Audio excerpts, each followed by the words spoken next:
بسم اللہ الرحمن الرحیم۔ ناظرین و سامعین السلام علیکم۔ میں ہوں آپ کا دوست، آپ کا ہوسٹ صابری میاں، اور آپ دیکھ رہے ہیں اردو ورڈز یوٹیوب چینل۔ حضرت بی بی ام عمارہ، جن کا نام نصیبہ ہے، جنگ احد میں اپنے شوہر حضرت زید بن عاصم اور دو فرزند حضرت عمارہ اور حضرت عبداللہ رضی اللہ تعالی عنہم کو ساتھ لے کر آئی تھیں۔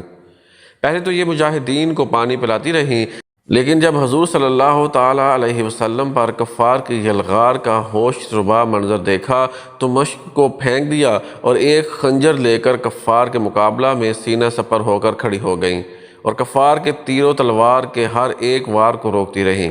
چنانچہ ان کے سار اور گردن پر 13 زخم لگے۔ ابن کمیہ ملعون نے جب حضور رسالت مآب صلی اللہ تعالیٰ علیہ وآلہ وسلم پر تلوار چلا دی تو بی بی ام عمارہ رضی اللہ تعالیٰ عنہا نے آگے بڑھ کر اپنے بدن پر روکا، چنانچہ ان کے کندھے پر اتنا گہرا زخم آیا کہ غار پڑ گیا۔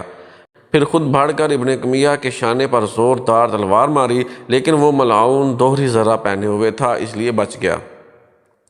حضرت بی بی ام عمارہ رضی اللہ تعالی عنہا کے فرزند حضرت عبداللہ رضی اللہ تعالی عنہ کہتے ہیں کہ مجھے ایک کافر نے زخمی کر دیا اور میرے زخم سے خون بند نہیں ہوتا تھا۔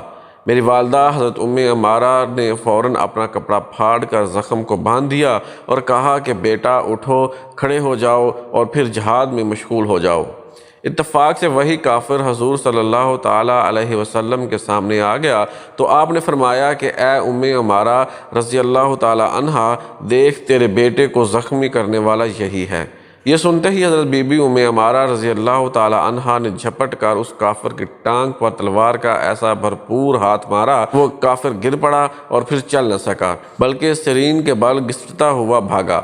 یہ منظر دیکھ کر حضور صلی اللہ تعالیٰ علیہ وآلہ وسلم ہنس پڑے اور فرمایا کہ اے ام عمارہ رضی اللہ تعالیٰ عنہا، تو خدا کا شکر ادا کر کہ اس نے تجھ کو اتنی طاقت اور ہمت عطا فرمائی کہ تو نے خدا کی راہ میں جہاد کیا۔ حضرت بی بی ام عمارہ رضی اللہ تعالیٰ عنہا نے عرض کیا کہ یا رسول اللہ عز و جل و صلی اللہ تعالیٰ علیہ وسلم، دعا فرمائیے کہ ہم لوگوں کو جنت میں آپ کی خدمت گزاری کا شرف حاصل ہو جائے۔ اس وقت آپ نے ان کے لیے اور ان کے شوہر، ان کے بیٹوں کے لیے اس طرح دعا فرمائی، کہا اللہم اجعلہم رفقائی فی الجنہ، یا اللہ عز و جل ان سب کو جنت میں میرا رفیق بنا دے۔ حضرت بی بی ام عمارہ رضی اللہ تعالی عنہا زندگی بھر علانیہ یہ کہتی رہیں کہ رسول اللہ صلی اللہ تعالی علیہ وآلہ وسلم کی اس دعا کے بعد دنیا میں بڑی سے بڑی مصیبت بھی مجھ پر آ جائے تو مجھے اس کی کوئی پرواہ نہیں۔ حضور صلی اللہ تعالیٰ علیہ وآلہ وسلم کی پھوپھی حضرت بی بی صفیہ رضی اللہ تعالیٰ عنہا اپنے بھائی حضرت حمزہ رضی اللہ تعالیٰ عنہ کی لاش پر آئیں تو آپ نے ان کے بیٹے حضرت زبیر رضی اللہ تعالیٰ عنہ کو حکم دیا کہ میری پھوپھی اپنے بھائی کی لاش نہ دیکھنے پائیں۔ حضرت بی بی صفیہ رضی اللہ تعالیٰ عنہ نے کہا مجھے اپنے بھائی کے بارے میں سب کچھ معلوم ہو چکا ہے، لیکن میں اس کو خدا کی راہ میں کوئی بڑی قربانی نہیں سمجھتی۔ پھر حضور صلی اللہ تعالیٰ علیہ وآلہ وسلم کی اجازت سے لاش کے پاس گئیں اور یہ منظر دیکھا کہ پیارے بھائی کے کان، ناک، آنکھ کٹے پٹے، چمچاک، جگر چبایا ہوا پڑا ہے۔ یہ دیکھ کر اس شیر دل خاتون نے انا للہ و انا الیہ راجعون کے سوا کچھ بھی نہ کہا، پھر ان کی مغفرت کی دعا مانگتی ہوئی چلی آئیں۔